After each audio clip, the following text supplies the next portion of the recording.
This is today's The Hindu newspaper analysis session, in which we'll discuss mainly three issues which have national and international importance for UPSC civil services examination. Today we will discuss mainly three issues. The first issue is what are the issues around delimitation, and the second issue is related to income tax bill 2025. The third issue is related to gender budget. So let's discuss all the issues in detail. What are various issues and challenges before Delimitation and Delimitation Commission of India? There has been a renewed debate about delimitation after the issue was raised by Chief Minister of Tamil Nadu. Tamil Nadu chief minister के द्वारा delimitation से related issue raise किए गए थे recently, और इससे related debate renew हो चुके हैं. The delimitation of constituencies for Lok Sabha and state legislative assembly is to carried out on the basis of the first census after 2026. 2026 के बाद जो भी सेंसस किया जाएगा, इस सेंसस के बाद पहली बार delimitation for the Lok Sabha and state legislative assemblies के लिए कॉन्स्टिट्यूट किया जाना है. What is delimitation exercise? Delimitation exercise क्या होता है? Delimitation means the process of fixing the number of seats and boundaries of territorial constituencies in each state for the Lok Sabha and legislative assembly. Each state के अंदर Lok Sabha and legislative assemblies के अंदर boundaries, territorial boundaries यहाँ पर fix की जाती हैं, और उन टेरिटोरियल रीजन के अंदर number of seats for Lok Sabha and state legislative assemblies fix की जाती हैं. This exercise is performed by the delimitation commission that is set up by an act of parliament. ये जो एक्सरसाइज किया जाता है, ये डिलिमिटेशन कमीशन के द्वारा परफॉर्म किया जाता है, जो कि पार्लियामेंट के एक एक्ट के द्वारा इस्टेब्लिश किया जाता है, सेटअप किया जाता है. Such an exercise was carried out based on the 1951, 1961 and 1971 census. इस तरह के एक्सरसाइज 1951, 61 एंड 71 सेंसस के बाद भी इससे पहले किए जा चुके हैं. इट मीन्स 1951, 1961 एंड 1971 सेंसस के बाद डीलिमिटेशन कमीशन सेटअप किया गया था. बट 1981 एंड 1992 का जो सेंसस किया गया था, उसके लिए यहाँ पर डीलिमिटेशन कमीशन सेटअप नहीं किया गया था. इसके बाद 2001 में डीलिमिटेशन कमीशन सेंसस के बाद सेटअप किए गए थे. The number of seats in the Lok Sabha based on the 1971 census was fixed at 543 when the population was 54.8 crore. Lok Sabha के लिए नंबर ऑफ सीट्स जो कि प्रेजेंट में 543 है, 1971 सेंसस के अकॉर्डिंग इन्हें फिक्स किया गया था. 1971 में इंडिया का पॉपुलेशन 54.8 करोड़ था, जो कि अब डबल से भी ज़्यादा हो चुका है. अब डिमांड किया जा रहा है कि 543 से ये सीट इंक्रीज किया जाना चाहिए. However, since then it has been frozen in order to encourage population control measures. 543 seat को आगे इसलिए नहीं बढ़ाया गया, इसको फ्रोजन इसलिए किया गया बिकॉज इंडिया का पॉपुलेशन रैपिडली इंक्रीज हो रहा था. इस पॉपुलेशन को कंट्रोल करने के लिए यहाँ पर 543 सीट्स तक लोकसभा के जो मेंबर हैं, इसको फ्रोजन किया गया था. This number is to be readjusted based on the first census after 2026. 2026 के बाद जो भी सेंसस किया जाना है, इसके बाद इस नंबर ऑफ सीट्स को रीएडजस्ट किया जा सकता है. As the 2021 census that was originally postponed due to COVID-19 is yet to commence, there have been debate linking to it the ensuing delimitation. 2021 में ये सेंसस किया जाना था, बट कोविड-19 पैंडेमिक की वजह से इसको पोस्टपोन किया गया. बट ऐसा एक्सपेक्ट किया जा रहा है कि डीलिमिटेशन जो नेक्स्ट टाइम होगा, ये 543 नंबर जो लोकसभा मेंबरशिप का है, उसको रीएडजस्ट किया जा सकता है. What are the constitutional provisions regarding delimitation in India? India में delimitation के रिगार्डिंग कॉन्स्टिट्यूशनल प्रोविजंस क्या क्या है? Article 82 and article 170 of the constitution empower the parliament to readjust the allocation of seats in the Lok Sabha and legislative assembly of state respectively after every census. Constitution का article 82 and article 170 के अंदर provision किया गया है कि parliament, state legislative assemblies के लिए and Lok Sabha के लिए एवरी स्टेट के अंदर नंबर ऑफ सीट्स को एलोकेट करने के लिए नंबर फिक्स कर सकती है. इट मीन्स पार्लियामेंट को यहाँ पर आर्टिकल 182 एंड 170 के अंदर पार्लियामेंट को पावर दिया गया है कि एवरी स्टेट के अंदर लोकसभा के लिए कितनी सीट्स प्रोविजन की जाएंगी, लेजिस्लेटिव असेंबलीज के लिए कितनी सीट प्रोविजन की जाएंगी, उससे रिलेटेड प्रोविजन यहाँ पर किए जा सकते हैं एवरी सेंसस के after. Parliament enacted Delimitation Commission Act and an independent high-powered panel which known as Delimitation Commission is constituted to carry out the exercise of delimitation. Delimitation exercise को carry out करने के लिए parliament ने delimitation commission act यहाँ पर enact किया था, जो कि एक इम्पोर्टेंट एक्ट रहा है, और इस एक्ट के अकॉर्डिंग एक independent high powered panel delimitation commission setup किया जाता है। Till now, Parliament has enacted 4 times Delimitation Commission Act in 1952, 1962, 1972 and 2002 for this purpose. इस पर्पज के लिए पार्लियामेंट ने अभी तक 4 टाइम्स डिलिमिटेशन कमीशन इनेक्ट किया है। 1952 में डिलिमिटेशन कमीशन एक्ट पार्लियामेंट ने पास किया था, 1962 में डिलिमिटेशन कमीशन एक्ट पास किया गया था, 1972 में डिलिमिटेशन कमीशन एक्ट पास किया गया था, एंड इसके बाद 2002 में डिलिमिटेशन कमीशन एक्ट पार्लियामेंट के थ्रू पास किया गया था। There was no delimitation commission act after the 1981 and 1991 census. 2002 तक 2 टाइम ऐसा हुआ 1981 सेंसस के आफ्टर एंड 1991 सेंसस के आफ्टर, जिसमें डिलिमिटेशन एक्ट डिलिमिटेशन कमीशन इसमें सेटअप नहीं किया गया था। Current delimitation of constituencies have been done on the basis of 2001 census data under the provision of delimitation commission act 2002। Delimitation commission act 2002 के provision के under delimitation of constituencies जो उस time पर फिक्स किया गया था, ये 2001 के सेंसस के बेस पर किया गया था। इट मीन्स करंट में जो भी डिलिमिटेशन चल रहा है वो 2001 सेंसस के बेस पर कंटिन्यू चल रहा है। The next delimitation commission will be set up after 2026। Next delimitation commission जो सेटअप किया जाएगा वो 2026 के बाद सेटअप किया जाएगा। Article 330 and Article 332 of the Constitution provide for refixing the number of seats reserved for SC and ST in the Lok Sabha and the Legislative Assembly for the state on the basis of 2001 census. Constitution के article 330 and 332 के अंदर provision किया गया है कि number of seats for SC and ST reserve की जाएंगी Lok Sabha and legislative assemblies के अंदर। इट मीन्स लोकसभा के अंदर SC के लिए जो लोकसभा एंड लेजिस्लेटिव असेंबलीज के लिए SC ST के लिए जो सीट्स का रिजर्वेशन है वो आर्टिकल 330 एंड आर्टिकल 332 के अंदर प्रोविजन की गई है, और इसके लिए 2001 सेंसस को बेस माना जाता है। What is delimitation commission? The delimitation commission is a high powered committee with the task of redrawing and drawing of boundaries of different constituencies for state assembly and Lok Sabha election. Delimitation commission एक high powered committee है जो कि state assembly and Lok Sabha election के लिए boundaries को drawing और रिड्राइंग करने का इसका मेन वर्क है। Appointed by the president and work in collaboration with the election commission. Delimitation commission president के द्वारा अपॉइंट किया जाता है एंड इलेक्शन कमीशन के कोलैबोरेशन के साथ ये वर्क करता है। The commission consist of, delimitation commission के अंदर कौन कौन होता है? स्पेशली 3 मेंबर बॉडी है। चेयरपर्सन रिटायर्ड और वर्किंग सुप्रीम कोर्ट जज। डिलिमिटेशन कमीशन का जो चेयरपर्सन होता है वो रिटायर्ड और वर्किंग सुप्रीम कोर्ट जज होता है। इलेक्शन कमिश्नर भी इसका मेंबर होता है।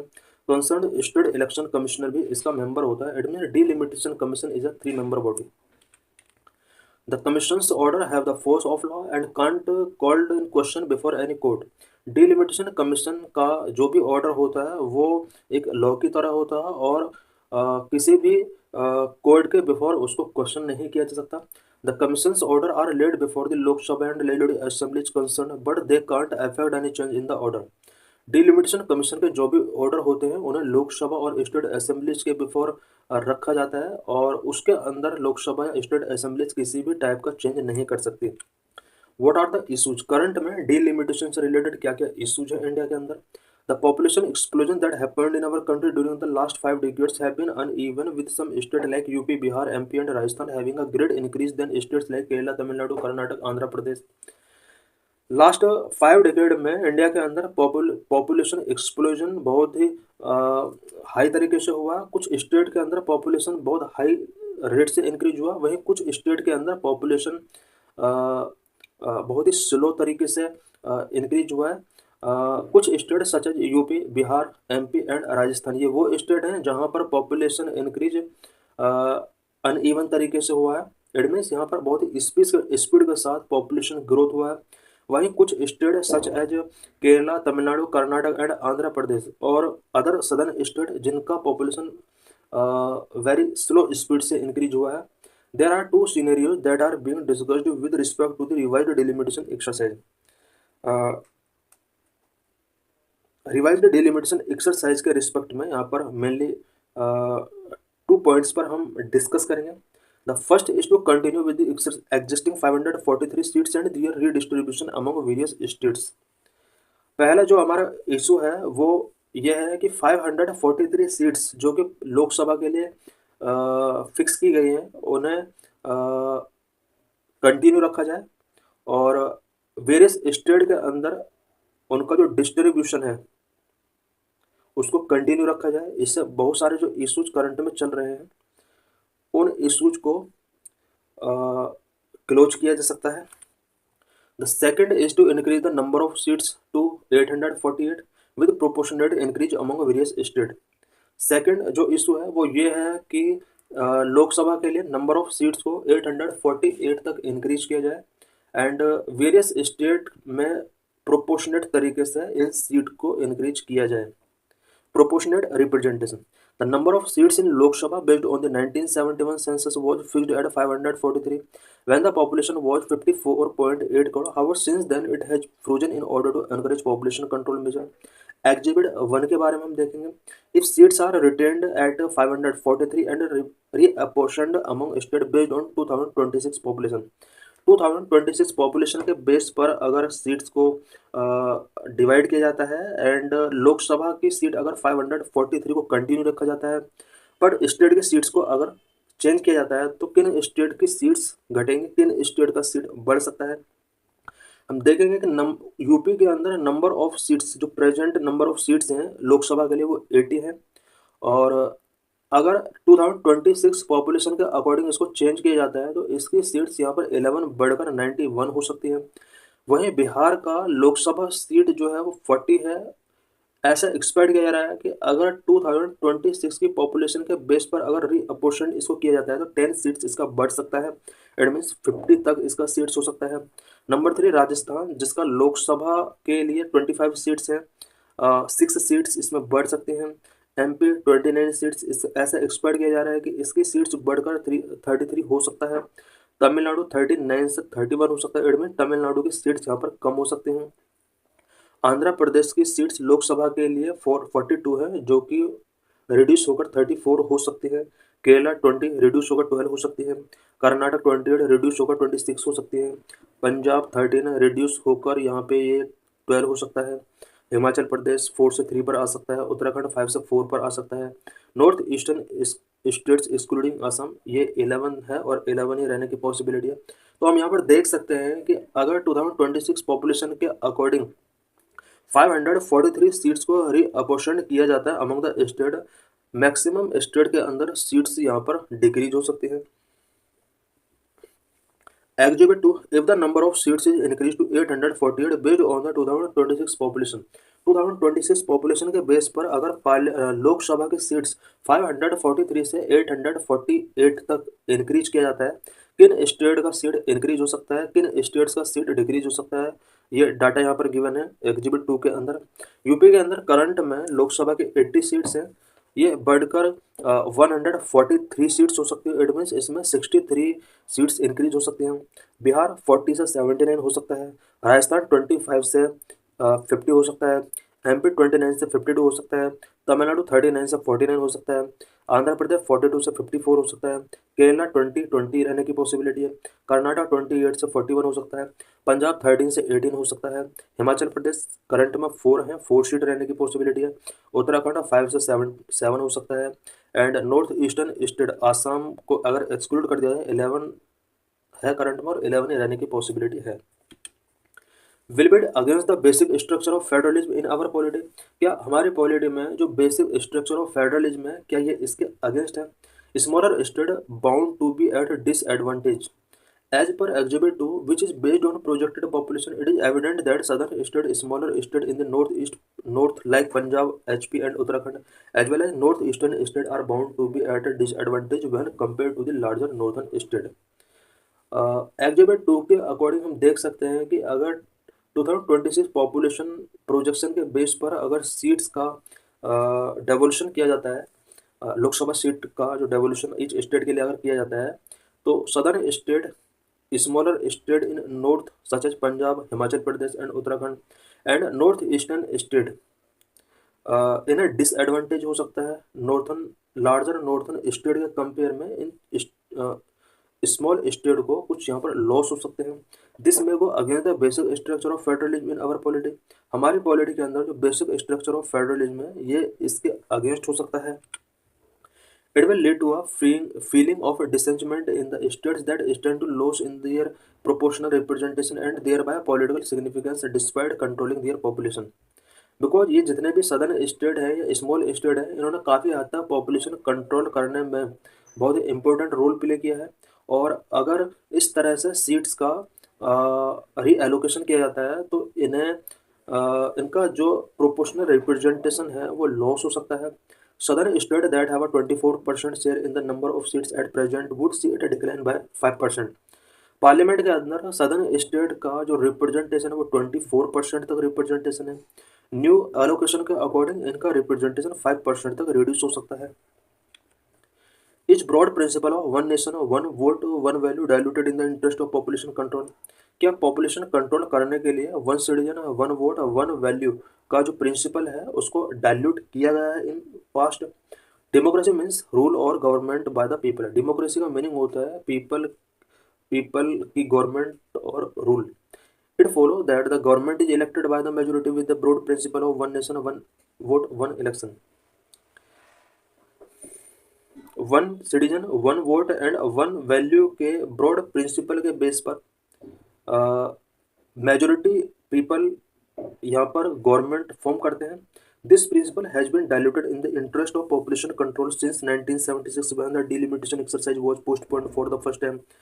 1976 में डिलिमिटेशन एक्सरसाइज को पोस्टपोन किया गया था और ये ऐसा इसलिए किया गया था बिकॉज पॉपुलेशन कंट्रोल गवर्नमेंट को करना था और कहीं ना कहीं जो वन सिटीजन और वन वोट वन वैल्यू का जो प्रिंसिपल था उसको 1976 में डिवैल्यू किया गया था। रिप्रेजेंटेटिव कैपिंग इन यूएस के अंदर किस तरह से रिप्रेजेंटेटिव कैपिंग किया गया है। In a federation like the US the number of seats in the House of Representative has been capped at 435 since 1913। US के अंदर भी 1913 इट मीन्स अबाउट 100 ईयर से ज़्यादा का टाइम पीरियड हो चुका है। वहाँ पर भी हाउस ऑफ रिप्रेजेंटेटिव में 435 तक यहाँ पर इसको कैपिंग किया गया है। तो the population of the country has increased almost 4 times from 9.4 crore in 1911 to an estimated 34 crore in 2024। 1930 से अगर अब तक का पॉपुलेशन का कंपेयर किया जाए यूएस के अंदर तो ये पॉपुलेशन 4 टाइम बढ़ चुका है। 1911 में जहां 9.4 करोड़ पॉपुलेशन था यूएस का, वहीं 2024 में 34 करोड़ पॉपुलेशन हो चुका है। इट मीन्स यहाँ पर पॉपुलेशन 4 टाइम्स इंक्रीज हो चुका है, बट हाउस ऑफ रिप्रेजेंटेटिव का मेंबरशिप अभी भी 435 तक इसको कैपिंग किया गया है।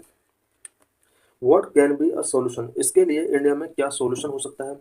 The country has functioned with 443 Lok Sabha MPs for the past 5 decade while the population increased from 55 crore to 145 crore.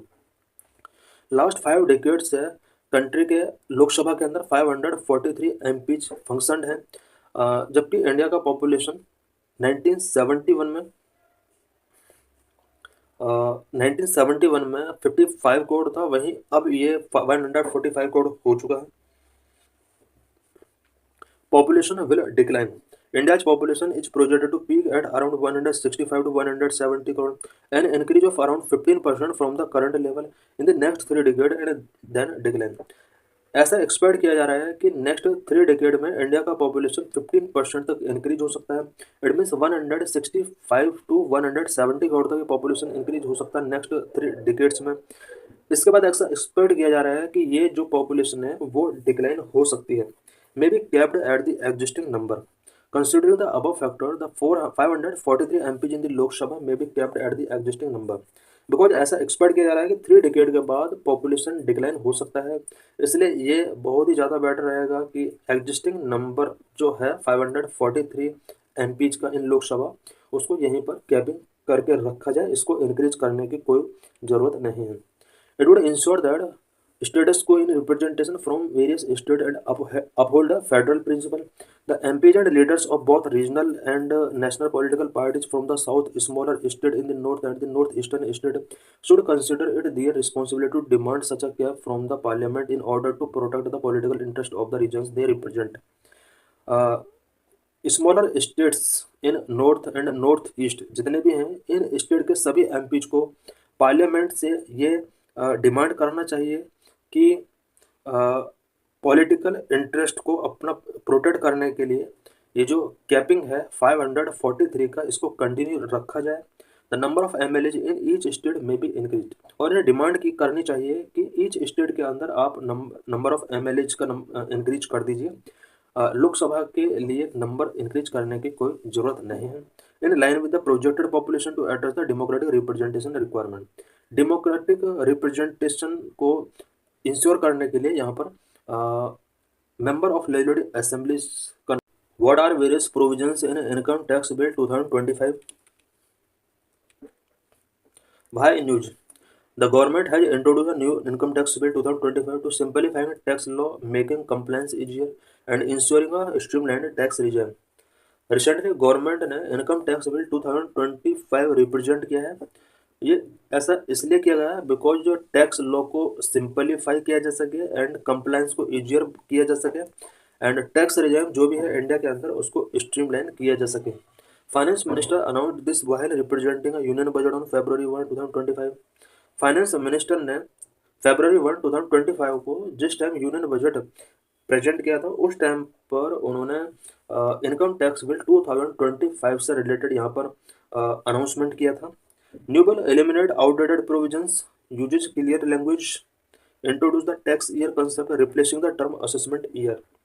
New bill जो अभी इंट्रोड्यूस किया गया है, आउटडेटेड प्रोविजंस को ये एलिमिनेट करेगा एंड यूजेज क्लियर लैंग्वेज को इजी बनाएगा एंड टैक्स ईयर कंसेप्ट इसके अंदर इंट्रोड्यूस किया गया है जो कि असेसमेंट ईयर टर्म को रिप्लेस करेगा। Overall tax structure remains unchanged, tax structure में किसी भी टाइप का यहाँ पर चेंज नहीं किया गया है। If passed the new income tax bill is expected to come into effect from 1 April 2026। अगर ये बिल पास हो जाता है तो ऐसा एक्सपेक्ट किया जा रहा है कि 1 अप्रैल 2026 से ये इनकम टैक्स एक्ट बन जाएगा और इंडिया के अंदर स्टार्ट हो जाएगा, कमेंस हो जाएगा।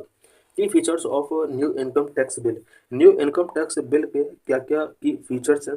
Number 1, introduction of tax year concept, tax year concept यहाँ पर इंट्रोड्यूस किया गया है। Number 2, simplified and crisp language को सिंपलीफाई किया गया है। Number 3, expansion of the definition of income, income के डेफिनेशन को यहाँ पर एक्सपेंड किया गया है। Number 4, removal of redundant provision को यहाँ पर रिमूव कर दिया गया है। Number 5, improved clarity in tax provisions की क्लैरिटी को इम्प्रूव किया गया है। Number 6, reform in the dispute resolution process के अंदर यहाँ पर कुछ रिफॉर्म किए गए हैं। Number 1, introduction of tax year concept, new bill define tax year as a 12-month period beginning from April 1। New जो बिल यहाँ पर ये इंट्रोड्यूस किया गया है, इस बिल के अंदर टैक्स ईयर कंसेप्ट इंट्रोड्यूस किया गया है। टैक्स ईयर का मीनिंग इसके अकॉर्डिंग 12 मंथ का टाइम पीरियड होगा जो कि April 1 से स्टार्ट होगा। Unlike the existing system where income earned in one financial year assessed in the following assessment year, now tax will be calculated within the same year. Presently, income earn in one financial year, यानी one financial year के अंदर जो भी income earn किया गया है उसका assessment following year के अंदर किया जाता है, बट अब ऐसा नहीं होगा। सेम टैक्स ईयर के अंदर जितना अर्निंग हुआ है उसके अकॉर्डिंग यहाँ पर टैक्स कैलकुलेट कर लिया जाएगा। इट मीन सेम ईयर के अंदर ही सेम ईयर का टैक्स यहाँ पर कैलकुलेट कर लिया जाएगा। जबकि एग्जिस्टिंग यानी करंट का जो सिस्टम है उसमें ऐसा है कि फाइनेंशियल ईयर, किसी फाइनेंशियल ईयर के अंदर जितना इनकम अर्न किया गया है उसका असेसमेंट नेक्स्ट ईयर में किया जाता था। इफ अ प्रोफेशन और business is set up mid year, the tax year will begin from the date of establishment and end on March 31। कोई भी प्रोफेशन या बिजनेस मिड ईयर में सेटअप किया जाता है, उसका जो टैक्स ईयर बिगिन होगा वो डेट ऑफ इस्टेब्लिशमेंट से बिगिन होगा एंड 31 मार्च को एंड हो जाएगा। Number 2, simplified and crisp language. The bill reduces provisions, complex explanations, referencing and making tax law easier to understand।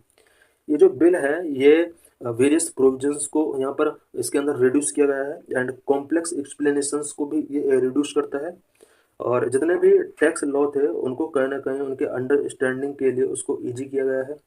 Length of new income tax bill 2025 has been reduced from 823 pages to 622 pages, despite keeping the number of chapters unchanged at 23।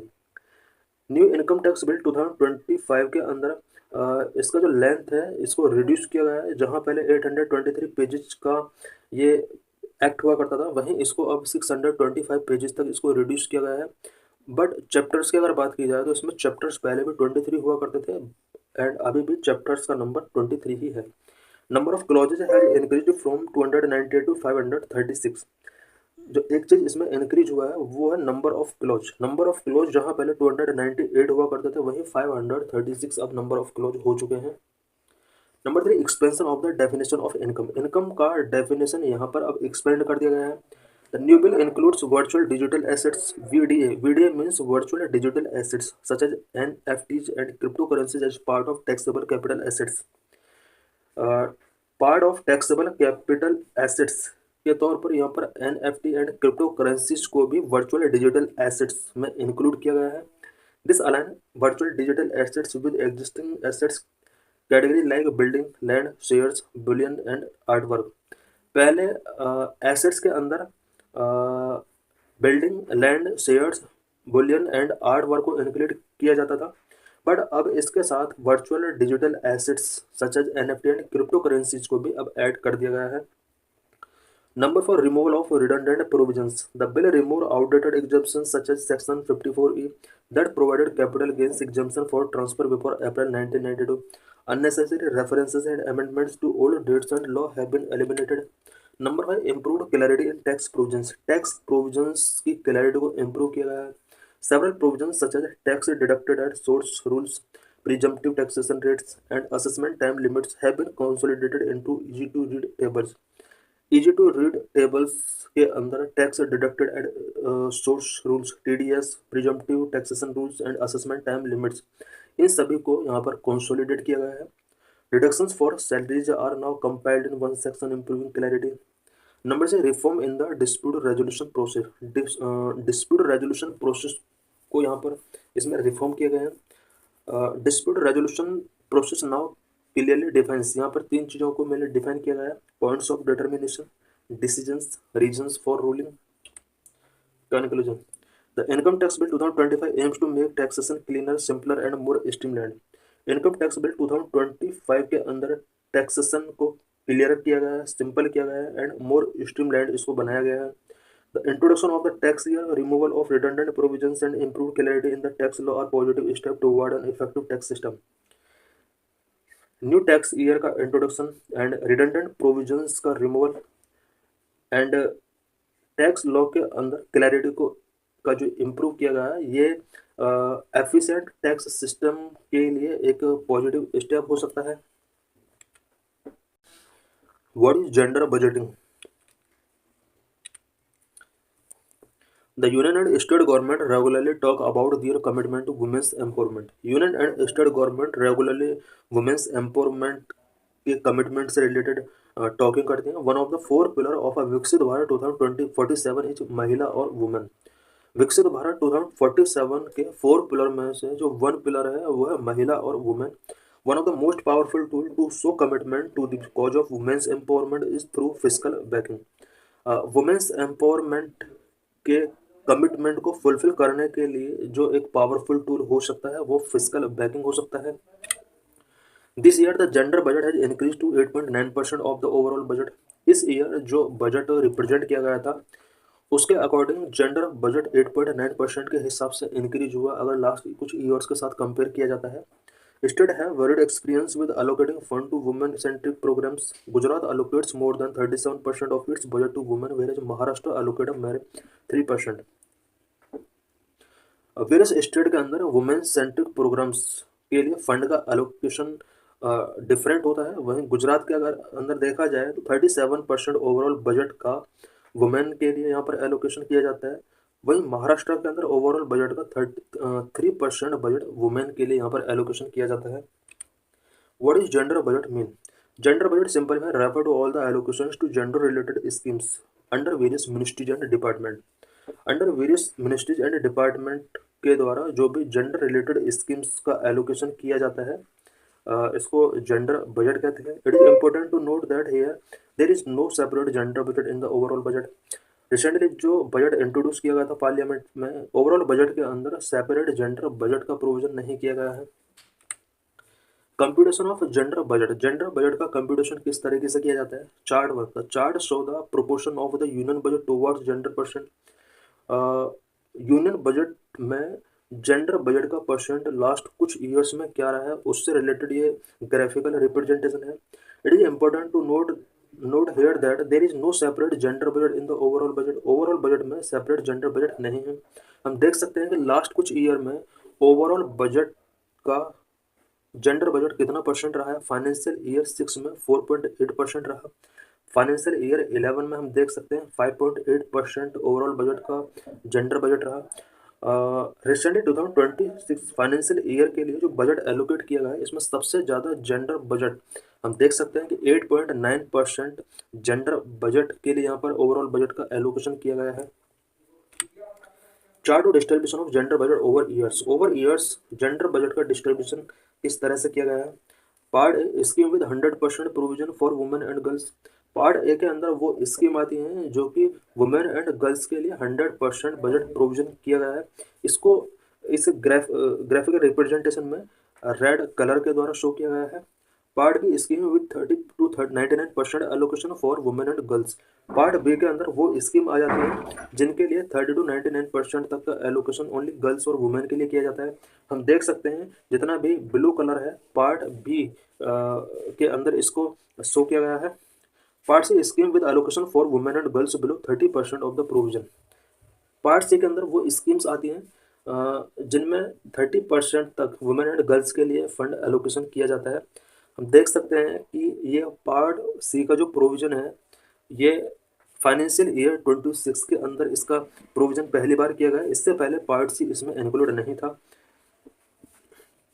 Financial year 6 में हम देख सकते हैं कि part A के अंदर about 34% जो budget रहा है ओवरऑल बजट का वो फुल्ली वुमेन एंड गर्ल्स के लिए यहाँ पर एलोकेट किया गया था। इसी तरह से हम देख सकते हैं कि जो मेजोरिटी इसमें रहा है वो पार्ट बी का रहा है। The chart show the scheme department ministry wise distribution of the gender budget figures in percent. Gender budget में वेरियस स्कीम वेरियस डिपार्टमेंट या वेरियस मिनिस्ट्रीज के द्वारा कितना डिस्ट्रीब्यूशन किया गया है जेंडर बजट के लिए। प्रधानमंत्री गरीब कल्याण अन्न योजना, इस योजना के अंडर ओवरऑल जितना एलोकेशन बजट किया गया है उसका 24% जो बजट है वो वुमेन के लिए प्रोविजन किया गया है। प्रधानमंत्री आवास योजना के लिए हम देख सकते हैं कि 17.4% का जो बजट एलोकेशन किया गया है वो वुमेन के लिए किया गया है। Education department of school education and literation department of higher education इसमें 9.7% का बजट वुमेन के लिए एलोकेट किया गया है। मनरेगा के अंदर 8.9%, department of health and family welfare 8.8%, जल जीवन के अंदर 4.6%, नेशनल रूरल लाइवलीहुड मिशन आजीविका 4.2%, समग्र सक्षम आंगनवाड़ी एंड पोषण 3.9%, agriculture department 4.2%, ministry of micro small and medium enterprise 0.7%, others में 13.7% का प्रोविजन किया गया है। Since the inception of the concept of gender budget, the highest number of ministries department have reported allocation for gender related scheme this year. जब से gender budget concept incept हुआ है तब से पहली बार ऐसा हुआ इस ईयर जहां पर highest number of ministry department ने जेंडर रिलेटेड स्कीम के लिए यहाँ पर फंड एलोकेट किया। अबाउट 49 मिनिस्ट्रीज और डिपार्टमेंट ऐसे रहे हैं जिन्होंने पहली बार जेंडर रिलेटेड स्कीम के लिए यहाँ पर एलोकेशंस किए हैं। 12 new ministries department have reported allocations for gender related schemes this year. 12 new ministries and department हैं जिन्होंने जेंडर रिलेटेड स्कीम्स इस ईयर लॉन्च की हैं। Conclusion, while these schemes do empower women, it is important to invest in skill development and provide child and elderly care for long-term empowerment. ये जितने भी schemes हैं ये वुमेन को empower कर सकती हैं, बट वुमेन के स्किल डेवलपमेंट के लिए इन्वेस्ट करने को बूस्ट करना होगा। इट मीन्स इन्वेस्टमेंट को बढ़ाना होगा। Child and elder care provide करने के लिए यहाँ पर लॉन्ग टर्म एम्पावरमेंट वुमेन को प्रोवाइड करना होगा। For a Viksit Bharat there needs to be focused investment toward womenly development in domain of the manufacturing and finance.